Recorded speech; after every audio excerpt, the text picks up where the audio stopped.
In this video, we will look at the bridge pattern again in more detail than we did last week.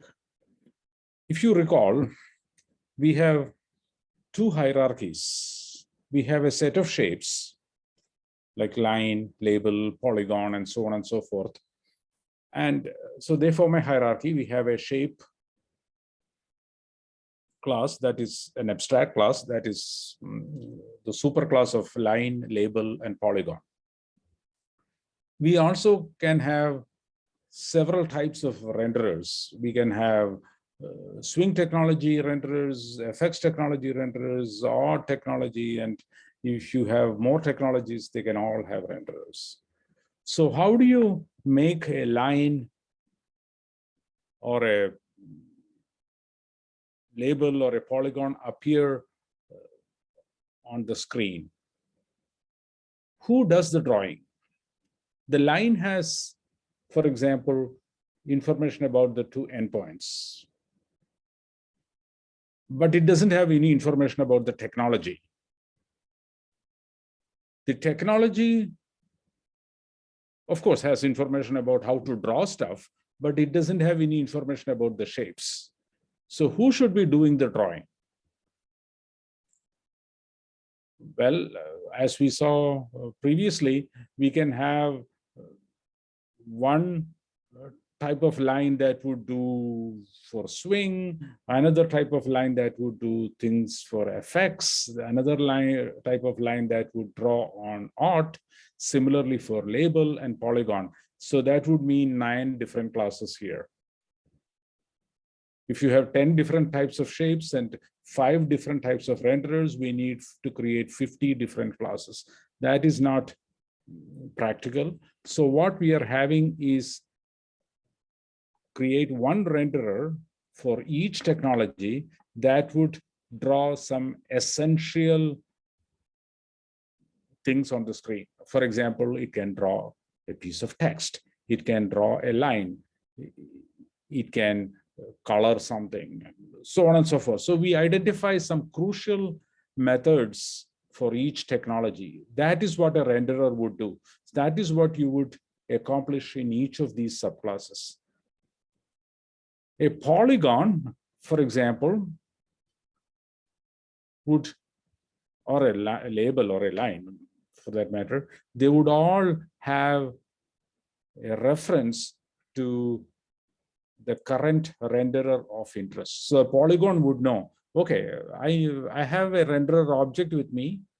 So the shape class actually keeps that reference.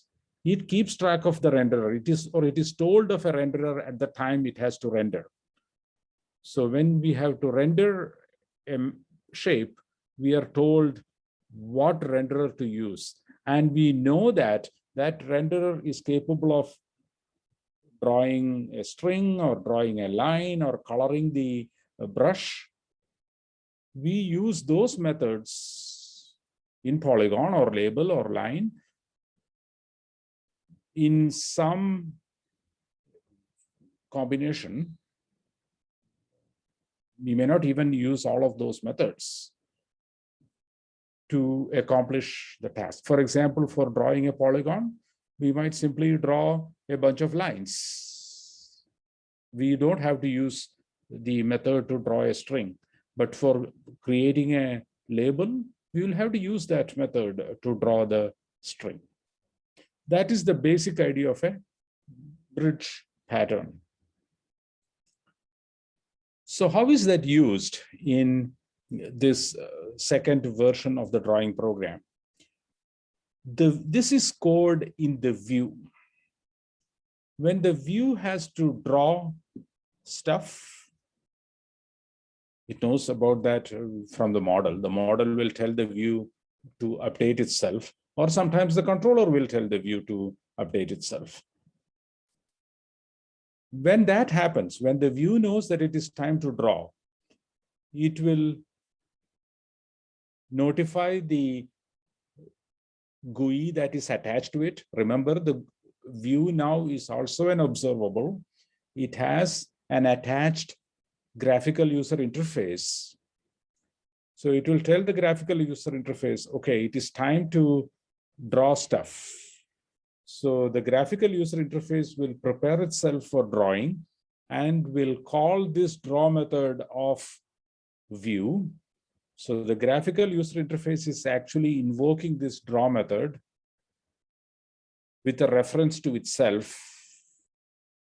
And what we do here is we get all the shapes from the model and we render them on the screen. So for each shape that is in the model, we call the model's render method by getting a renderer from the graphical user interface.